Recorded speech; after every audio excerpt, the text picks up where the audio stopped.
Eden পারলেও বারবার ব্যর্থ 800 কোটির মোদি স্টেডিয়াম। বৃষ্টি থামলেও খেলা কি শুরু করা যেত? পিচটুকু ঢাকা, বাকি মাঠ বৃষ্টিতে ভিজছে, কিছু অংশে জল জমছে।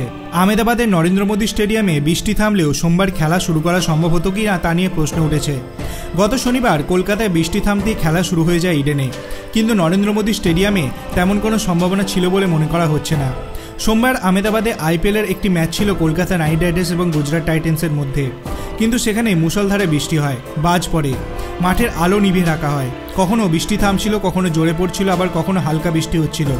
কিন্তু এত কিছুর মধ্যেও আহমেদাবাদের পুরো মাঠ ঢাকার ব্যবস্থা করা গেল না। গত বছর আইপিএলের ফাইনালের পরেও শিক্ষা নেয়নি আহমেদাবাদ। প্রায় 800 কোটি টাকা খরচ করে স্টেডিয়াম বানানো হলেও সেখানকার নিকাশি ব্যবস্থা নিয়ে প্রশ্ন থেকেই গেল। কলকাতার মাঠে দেখা গিয়েছে বৃষ্টি হলেই পুরো মাঠ ঢেকে ফেলা হয়, এর ফলে বৃষ্টি থামার পরেই খেলা শুরু করে দেওয়া সম্ভব হয়। 2016 সালে টি20 বিশ্বকাপে পাকিস্তান বনাম ভারত ম্যাচ হয়েছিল ইডেনে। সেবার বৃষ্টি শেষ হওয়ার পরেই খেলা শুরু করা সম্ভব হয়েছিল। সাদা আস্তরণে ঢেকে দেওয়া হয়েছিল মাঠ, জল মাঠে পড়ার কোনো সম্ভাবনা ছিল না। 2015 সালে বাংলার ক্রিকেট সংস্থার প্রধান হিসাবে দায়িত্ব নিয়েছিলেন সৌরভ গঙ্গোপাধ্যায়। তার হাত ধরেই ইডেনের এই পরিবর্তন, পুরো মাঠ ঢেকে ফেলার ব্যবস্থা করেন তিনি। ইংল্যান্ড থেকে নিয়ে আসেন একটি আস্তরণ, বদলে দেন নিকাশি ব্যবস্থাও, কিন্তু আহমেদাবাদে তা নেই। পিচ ঢাকার পর আরও একটি আস্তরণ দেওয়া হয় তার ওপর, কিন্তু তাতে মাঠের খুব অল্প অংশই ঢাকা পড়ে। গত বছর আইপিএলের ফাইনাল ছিল এই মাঠে। সেই ম্যাচে মুখোমুখি হয়েছিল গুজরাট এবং চেন্নাই সুপার কিংস। সেদিনও বৃষ্টি হয়েছিল। রবিবার খেলাই হয়নি, পরের দিন ম্যাচ শুরু হয়েছিল, সেটাও অনেক দেরিতে।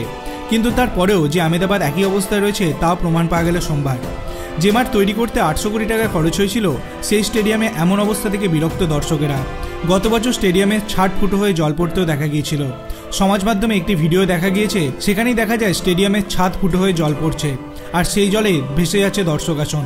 জনৈক দর্শক সেই ভিডিও টুইট করে লেখেন, যারা ছাদে ঘেরা স্টেডিয়াম আশা করছেন তারা দেখুন বিশ্বের সবচেয়ে ধনী ক্রিকেট বোর্ডের সবচেয়ে ভালো স্টেডিয়ামের কী অবস্থা।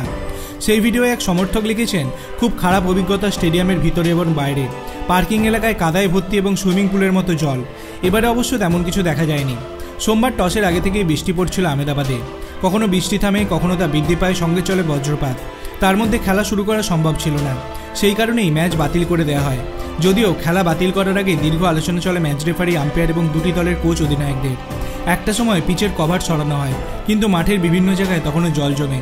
10:56 মিনিটের মধ্যে খেলা শুরু করতে হয়, সেটা সম্ভব হলো না, তাই ম্যাচ বাতিল করার সিদ্ধান্ত নেন আম্পায়াররা।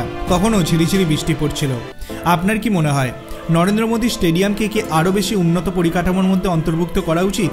আপনার অভিমত আপনি কমেন্ট সেকশনে জানাতে পারেন। ভিডিওটি ভালো লাগলে লাইক করবেন, চ্যানেলটিকে সাবস্ক্রাইব করতে ভুলবেন না। ধন্যবাদ।